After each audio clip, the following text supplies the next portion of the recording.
എന്താ പരിപാടി? എവിടെയായിരുന്നടാ? കുറേ നാളായല്ലോ ഇതിനെ കണ്ടിട്ട്. ഞാൻ നമ്മുടെ ആ വയനാട്ടിലെ ഇതില്ലേ ക്യാമ്പിലേക്ക് കുറച്ച് അരി സാധനങ്ങളെല്ലാം കൂടെ കൊണ്ട് കൊടുക്കാൻ വേണ്ടിയുള്ള വണ്ടിയിൽ സാധനം കയറ്റി വിടുമായിരുന്നു. നീ അത് പറഞ്ഞപ്പോഴാണ് ഞാനൊരു കാര്യം ചോദിച്ചു. എന്ത്?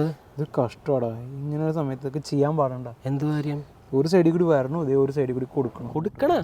വയനാട്ടിൽ കൊണ്ടുവരുന്ന സാധനങ്ങൾ, അരിയും സാധനങ്ങളൊക്കെ ആൾക്കാർ കടത്തണം. എപ്പോ വീഡിയോ കാണിച്ച് ഇത് കണ്ട വാർത്ത കണ്ട? ഇത് ഈ വീഡിയോയുടെ കാര്യമാണ് പറയണേ. ഇതെന്ന് പറയുന്നത് നമ്മുടെ പത്തനംതിട്ടയിൽ പരുമല എന്ന് പറഞ്ഞ സ്ഥലമുണ്ട്. കഴിഞ്ഞ പ്രളയത്തിൽ ആ ക്യാമ്പിലേക്ക് കുറേ അരി സാധനങ്ങളെല്ലാം വന്നിട്ടുണ്ട്.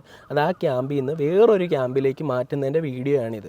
ഇത് ഒരുപാട് തെറ്റിദ്ധരിക്കപ്പെട്ടൊരു വീഡിയോ ആണ്, നാരി കടത്തുന്നു എന്ന് പറഞ്ഞിട്ട്. നിങ്ങൾ അതെടുത്ത് വെച്ചിട്ട് ഈ വയനാട്ടിലെ വിഷയമായിട്ടൊന്നും ഇതിനൊരു യാതൊരു ബന്ധമില്ല. നമ്മളെല്ലാവരും ഇങ്ങനെ ഈ ഒരു ദുരന്തത്തെ ഫേസ് ചെയ്യുന്ന സമയത്ത് നിങ്ങൾ മാത്രം ഇങ്ങനെ ഒരു വ്യാജവാർത്ത ഇങ്ങനെ പ്രചരിപ്പിക്കരുത്. ഞാൻ പറഞ്ഞിട്ടുള്ളതല്ലേ, എന്തെങ്കിലും ഉണ്ടെങ്കിൽ നിങ്ങൾ മനോരമ ഓൺലൈൻ്റെ ഫാക്ട് ചെക്ക് നോക്കുക, അതിനകത്ത് ഡീറ്റെയിൽ ആയിട്ട് കൊടുത്തിട്ടുണ്ടെന്ന് പറഞ്ഞിട്ടുള്ളതല്ലേ.